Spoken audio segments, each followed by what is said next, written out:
যারা masters in computer application MCA course করবে ভাবছো, অর্থাৎ এমসিএ কোর্সে অ্যাডমিশন নিতে চাইছো, তাদের জন্য সুখবর। জেকার নোটিফিকেশান জারি করে দিয়েছে West Bengal joint entrance examinations board, অর্থাৎ জেকার 2026-এর এক্সাম ডেট অ্যানাউন্স করে দিয়েছে এবং এর ফর্ম ফিল আপ খুব তাড়াতাড়ি স্টার্ট হবে।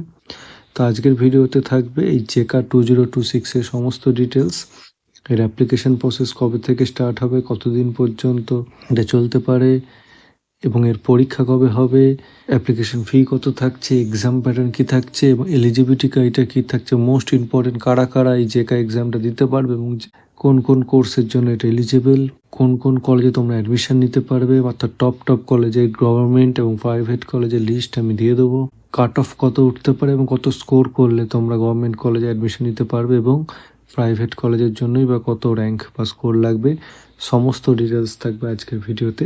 তো তোমরা স্কিপ না করে সম্পূর্ণ ভিডিওটি দেখতে থাকো। ভিডিওটি যদি ইনফরমেটিভ মনে হয়ে থাকে ভিডিও শেষে একটি লাইক করে দেবে, কোনো কোয়ারি থাকলে কমেন্ট করে জানাতে পারো এবং পারলে চ্যানেলটি অবশ্যই সাবস্ক্রাইব করে রেখো, তাহলে আমি যখনই কোনো এক্সাম রিলেটেড ভিডিও নিয়ে আসবো তার আপডেট তোমরা সবার আগে পেয়ে যাবে। চলো আজকে ভিডিওটা শুরু করা যাক।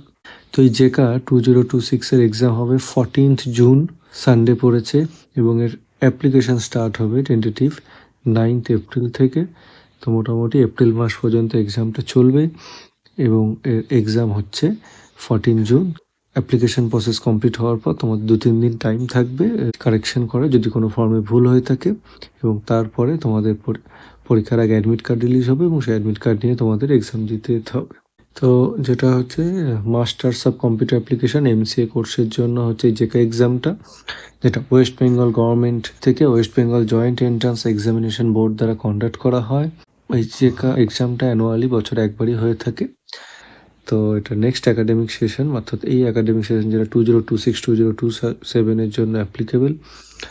তো এর এলিজিবিলিটি ক্রাইটেরিয়া থাকছে যারা ফাইনাল ইয়ার বা পাস আউট হয়েছে তারা এটার জন্য এক্সামটা বসতে পারবে এবং ইন্ডিয়ান সিটিজেন হতে হবে। তো এই এক্সাম অ্যাপ্লিকেশন ফি থাকছে জেনারেল ক্যাটাগরির জন্য 500 টাকা এবং এসসি এসটির জন্য থাকছে 400 টাকা।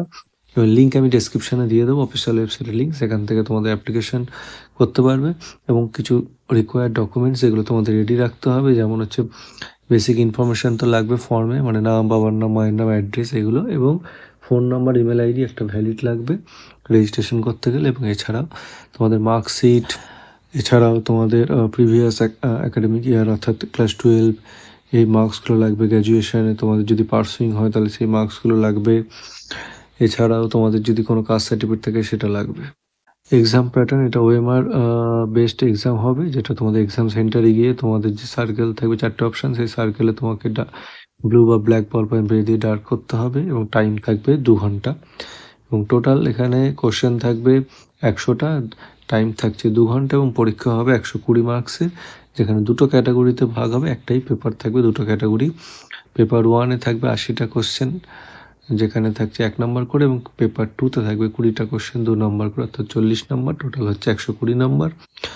ক্যাটাগরি 1-এ থাকবে তোমাদের নেগেটিভ মার্কিং আছে -1/4 করে, কিন্তু ক্যাটাগরি 2-তে যেটা একের বেশি অপশান কারে সেখানে কোনো নেগেটিভ মার্কিং নেই, কোশ্চেন হবে কিন্তু ইংলিশ ল্যাঙ্গুয়েজেই। তো র্যাঙ্ক গভর্নমেন্ট কলেজে তোমাদের যদি পেতে হয় তাহলে উইদিন 1000-এর মধ্যে র্যাঙ্ক করতে হবে, কিন্তু যাদবপুর ইউনিভার্সিটি, ক্যালকাটা ইউনিভার্সিটি, কল্যাণী এরা কিন্তু 200-র মধ্যে র্যাঙ্ক হলে তবেই এখানে কিন্তু তুমি অ্যাডমিশন নিতে পারবে এবং তার জন্য স্কোর তোমাকে 95+ করতে হবে 120-র মধ্যে। তো সেই রকমভাবে তোমাদের কিন্তু প্রিপারেশন নিতে হবে। আর প্রাইভেট কলেজে নিতে গেলে যেগুলো ম্যাকআউটের আন্ডারে আছে সেখানে উইদিন 4কে তোমাকে কিন্তু র্যাঙ্ক করতে হবে। এছাড়াও কিছু প্রাইভেট ইউনিভার্সিটি আছে, সেই ডিটেলসগুলো আমি দিচ্ছি। তো দেখতে পাচ্ছ তোমাদের Jadavpur, Calcutta, Kalyani, North Bengal University, Vidyasagar University, আর যেগুলো ম্যাকআউটের আন্ডারে আছে বা আদার্স প্রাইভেট ইউনিভার্সিটি, সেটা একটা চার্ট করা রয়েছে। তো তোমরা যদি বিসিএ কোর্স করে থাকো তাহলে এমসিএর জন্য এলিজেবল, যদি তোমরা বিটেক করে থাকো তাও এলিজেবল, বিটেক কম্পিউটার সায়েন্স করলে তোমরা এলিজেবল, এবং কম্পিউটার সায়েন্স ছাড়াও যদি তোমরা অন্য সাবজেক্টে বিটেক করো বা বিএসসি কোর্স করে থাকো তারও এলিজেবল। এছাড়াও কিন্তু তোমরা দেখতে পাচ্ছ বিএ বিকম করলেও এলিজেবল কিছু কিছু কলেজে, কিন্তু তার জন্য কন্ডিশন আছে তোমাদের ম্যাথামেটিক্স সাবজেক্ট থাকতে হবে ক্লাস 12 এবং গ্র্যাজুয়েশনে বিএসসি জেনারেল কোর্স হলো এলিজেবল। শুধুমাত্র বিসিএ করলে যে এমসিএর জন্য এলিজেবল তা নয়, তোমরা বিটেক করে বা বিএসসি কোর্স করে এলিজেবল। তো ওভারঅল মোটামুটি দেখতে পাচ্ছ কলেজগুলোতে 60% মার্কস লাগছে এবং তোমার যদি প্রাইভেট ইউনিভার্সিটি হয় তাহলে বা প্রাইভেট কলেজ হয় যেখানে কিন্তু 50% মার্কসে তোমরা গ্র্যাজুয়েশন এলিজেবল, এবং তোমরা ক্লাস 12-এও কিন্তু এই 60% আর 50% মার্কস লাগছে, এবং ম্যাথামেটিক্সও সেম, তোমাদের 60% মার্কস রাখতে হবে। এবার যেটা হচ্ছে যে সব কলেজে কিন্তু সব সাবজেক্টের জন্য এলিজেবল নয়, এখানে কিন্তু সেই চার্টে দেওয়া আছে। যেমন বিসিএ করলে তুমি সব জায়গাতেই এলিজেবল, শুধুমাত্র তুমি ক্যালকাটা ইউনিভার্সিটিতে এমসির জন্য এলিজেবল না বিসিএ কোর্স করে এলে। কিন্তু তুমি যদি বিএসসি কম্পিউটার অ্যাপ্লিকেশন করে থাকো বা বিএসসি কম্পিউটার সায়েন্সে পড়ো তাহলে কিন্তু সব জায়গাতেই এলিজেবল।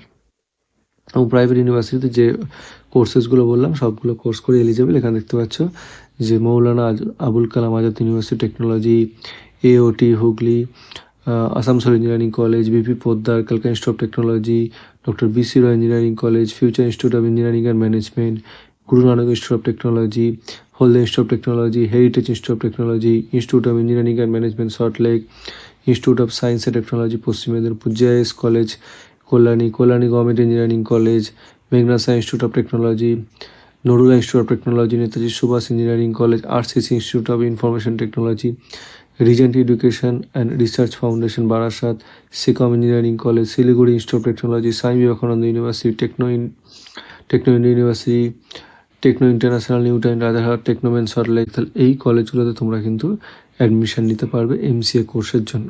তো এর সিলেবাস মোটামুটি বিসিএস সিলেবাসই ফলো করা হয়, অর্থাৎ তোমরা যদি অন্য কোর্স করেও আসো কিন্তু তোমাদের এই সিলেবাসে কিন্তু এক্সাম দিতে হবে। সেটা কিন্তু মাথায় রেখে তোমাদের প্রিপারেশন নিতে হবে। তোমরা এক্সামে তোমরা এলিজেবল হলেও তোমরা যদি অন্য সাবজেক্টে বিটেক করে থাকো কিন্তু তোমাদের পরীক্ষা কিন্তু দিতে হচ্ছে। তো পরীক্ষা যেটা দেখছে সি প্রোগ্রামিং থাকছে। যদি তোমরা কম্পিউটার সায়েন্স ব্যাকগ্রাউন্ডের হও, বিএসসি বা বিটেক বা বিসিএ করে থাকো তাহলে কিন্তু ইজি, কিন্তু বাকি সাবজেক্টে তোমরা করে এলে তোমাদের কিন্তু সেই সাবজেক্টে কিন্তু পড়াশোনা করে তবে পরীক্ষা দিতে হবে।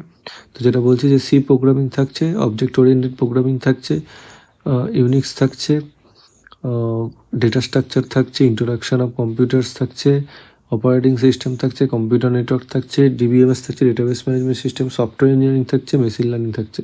তো বুঝতে পারছো কম্পিউটার সায়েন্সে ভালো রকম কিন্তু নলেজ লাগবে, সাথে ম্যাথামেটিক্সেরও কনসেপ্ট লাগবে। তো তোমাদের সকলকে বেস্ট অফ লাক রইল।